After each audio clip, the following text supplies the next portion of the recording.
একটি foreign company থেকে আমরা ডিভিডেন্ড পেয়েছি। এই ডিভিডেন্ড ইনকাম কি কর্পোরেট ট্যাক্স এক্সাম্পট হবে? এটা তো খুবই গুরুত্বপূর্ণ প্রশ্ন।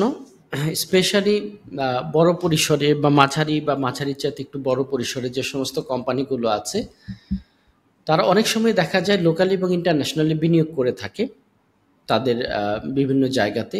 তো যদি এরকম হয় যে সংযুক্ত আরব আমিরাতে প্রতিষ্ঠিত কোনো কোম্পানি দেশের বাইরের কোনো কোম্পানিতে আপনার বিনিয়োগ করেছে এবং বিনিয়োগ করার কারণে সেখান থেকে ডিভিডেন্ড পেয়েছে, বিষয়টা এরকমই।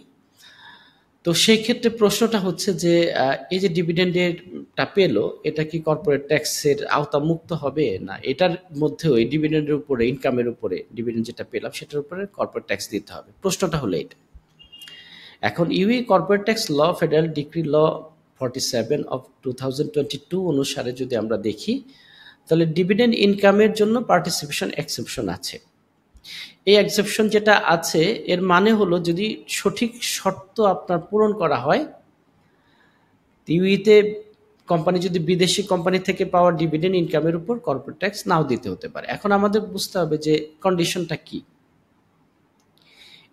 এই এক্সাম্পশন পাওয়ার ক্ষেত্রে আমরা কি কি ধরনের শর্তগুলো বা কি কন্ডিশন কি হতে পারে, এটার ক্ষেত্রে যেটা হবে, মিনিমাম শেয়ার হোল্ডার কন্ডিশনের ক্ষেত্রে কমপক্ষে ইউই যে কোম্পানি, যে ফরেন কোম্পানিতে আপনার মিনিমাম 5% বিনিয়োগ থাকতে হবে।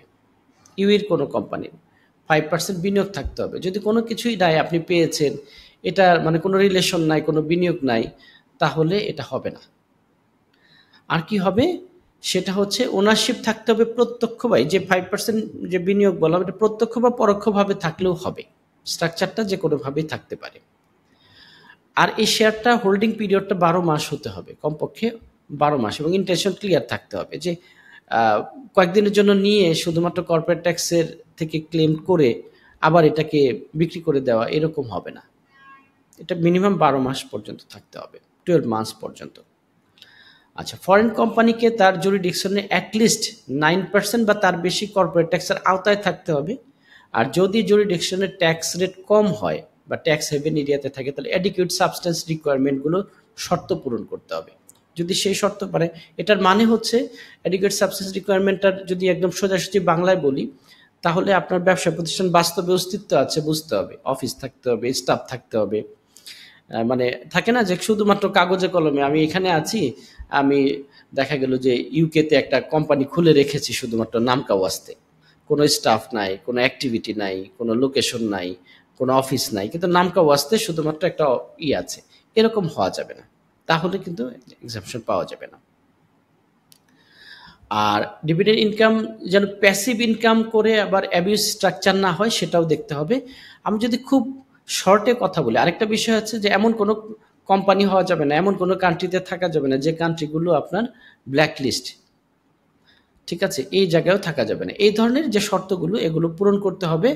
সহজ কথা যে একইভাবে বলবো যে এইখানে অনেস্টির পরিচয় থাকতে হবে, এবং যে কমন কিছু শর্ত আছে, যেমন 5% মিনিমাম প্রত্যক্ষ বা পরোক্ষভাবে ওনারশিপ থাকতে হবে, 12 মাস ধরে রাখতে হবে।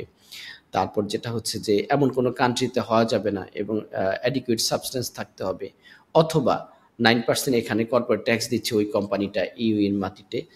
এরকম যে শর্তগুলো আছে এগুলো পূরণ করতে হবে। বিষয়টা কিছুটা জটিল মনে হতে পারে, আপনারা কয়েকবার যদি এই বিষয়টা ভিডিওটা শুনেন এবং আপনাদের যারা কনসালটেন্ট আছে তাদের কাছ থেকে যদি একটু আলোচনা করে নেন, তাহলে আপনারা এই দেশের বাইরে থেকে যদি আপনাদের কোম্পানি কোনো ডিভিডেন্ড আর্ন করে বা ইনকাম করে থাকে, তাহলে এটার কিভাবে ট্রিটমেন্টটা হবে আরো সহজভাবে বুঝে যাবেন। আশা করি এই বিষয়টা স্বল্প পরিসরে হলেও আলোচনা করা গেছে। ধন্যবাদ।